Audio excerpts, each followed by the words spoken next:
we'd like you, if you would, to sort of join in and clap your hands, you know, and stamp your feet.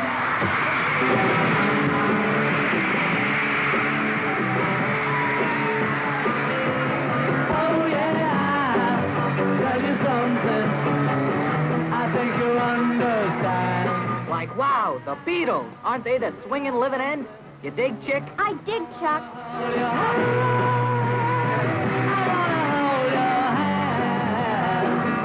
That's one scene I gotta make. Me too, Chuck. Great, we'll make it together. Got the date? March 14th and 15th. Check, you got the date. I'll borrow wheels and we'll go, girl, go. Crazy. Let's give everybody this scam. For the first time, you'll see and hear the Beatles on closed-circuit big screen in a theater. Don't confuse this with home TV or anything you've heard or seen yet. This is the greatest. Don't miss it.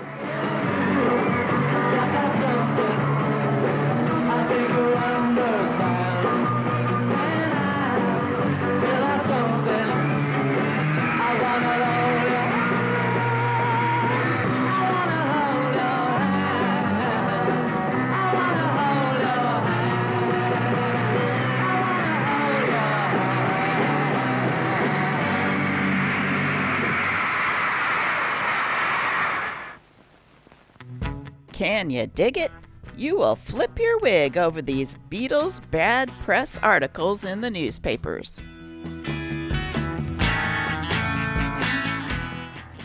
This is Old Times Is Not Forgotten, and we're going to read some amusing things about the Beatles.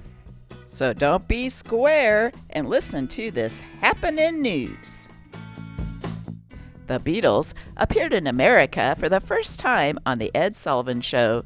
Here's an article about what some people thought about that. As I see it, Sullivan wasted time with Beatles by Paul Jones. If Ed Sullivan can find no better use for the time allotted him on Sunday night than to devote it to such exhibitions as he presented last Sunday night, I suggest that CBS TV find something else to put in this honor of prime time.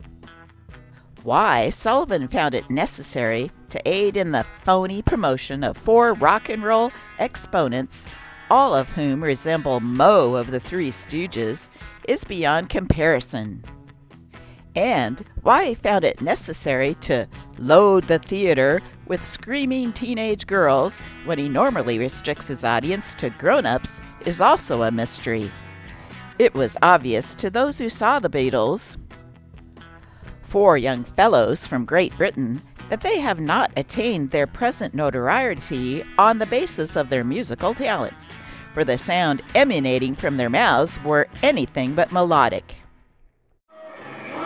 Shorn of their mop-like hairdos, they would sound like many other inferior rock and roll groups.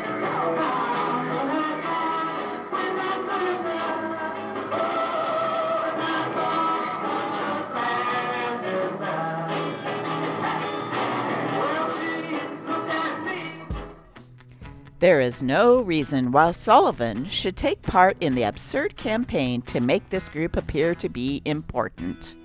But then, Sullivan's program has been on the skids for several weeks.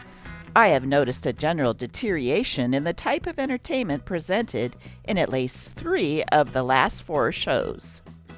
In catering to the screaming teenagers who find this group exciting, Sullivan has shown his contempt for the vast millions who used to find his program diverting.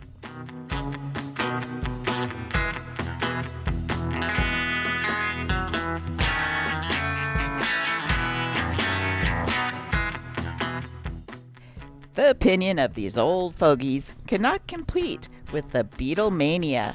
In fact, if you wanted to look like a Beatle, you could get your own Beatle wig.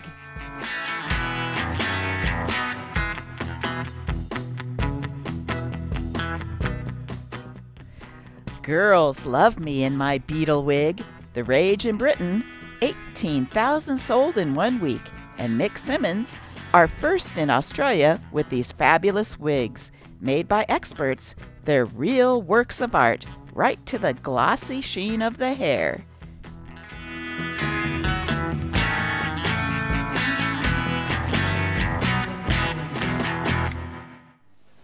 We have always thought that it might be a good question to put to Mr. Kenneth Dodd and the members of the Beatles. To what extent do they attribute their success to their hairstyles? And we'll start by asking that question now of Mr. Ken Dodd. We call it her in Liverpool, you see. We always had the Judy with the fur her. we have a fellow went into one of those shops once in Liverpool where they sell those, minks and things, and he says, the girl, he said, give us one of those hairy coats. I said, I beg your pardon, sir, what fur? He said, for the Judy, who do you think? Do you think that he owes a lot of his success to his hairstyle, fellas? No, I don't think it helped at all. Boy faces suspension. Beatle haircut out at school. A 13-year-old boy who wants to be a musician or an actor is going to try Monday to get enrolled in school with a sort of Beatles haircut. He's going to try to enroll in the 8th grade at Orange Glen Elementary School.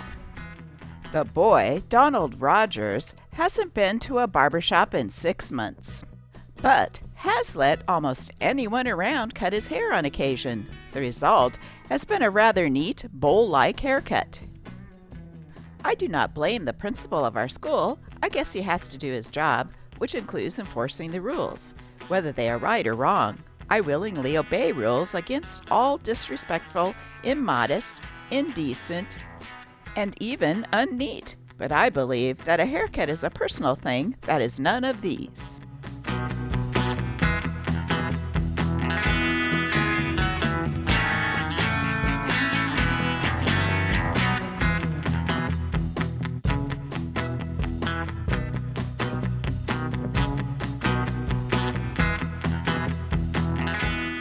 The Beatles have been known to open their mouths and create quite a bummer.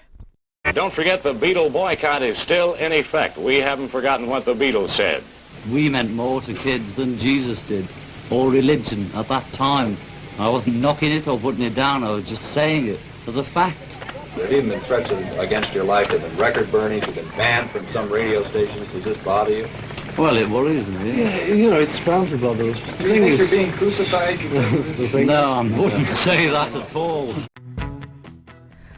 Beatles hit back at BBC ban on song. The Beatles hit out at the BBC last night after hearing that a song from their new LP album has been banned on the ground that it could encourage taking a permissive attitude to drug taking. The song, A Day in the Life, is one of the tracks from the long player Sgt. Pepper Lonely Hearts Club Band, and it is the first Beatles number ever to be banned by the BBC. In it, John Lennon and Paul McCartney tell of catching a bus, having a smoke, and going off into a dream. John Lennon said, "The laugh is that Paul and I wrote this song from a headline in a newspaper. It's about a crash and a victim. How anyone can read drugs into it is beyond me. Everyone seems to be falling overboard to see the word drug in the most innocent phrases." We'll end today's video with one of the weirdest articles in the newspaper about the Beatles. It started in a student newspaper, the Drake Times-Delphic. It presented clues on the latest Beatles album that Paul McCartney might be dead. And they have inserted imposter to pretend that he is Paul McCartney. It got picked up by all the major newspapers and now is an urban legend. Is Beatle Paul McCartney dead? Lately on campus, there has been much conjecturing on the present state of Beatle Paul McCartney. An amazing series of photos and lyrics on the group's albums point to a distinct possibility that McCartney may indeed be insane, freaked out, or even dead. The Sgt. Pepper album obviously signified the death of the old Beatles, who made girls scream when they sang "Yeah, yeah, yeah."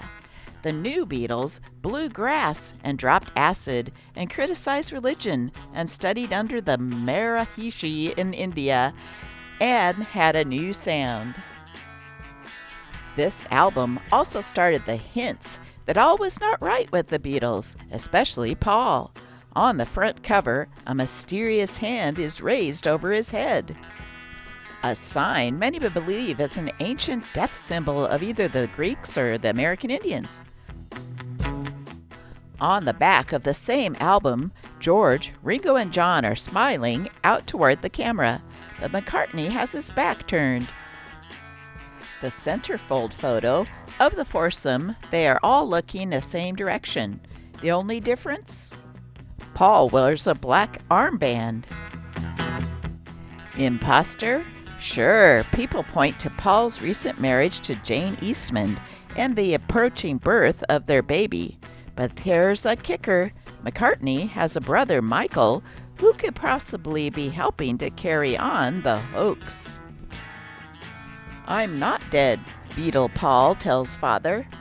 Beatle Paul McCartney last night warned his father, who lives at Gayton Whirl, "Don't be surprised if you hear rumors that I'm dead." For rumors of Paul's death have been sweeping across America, and they've been taken so seriously there that the Beatles are topping the pop charts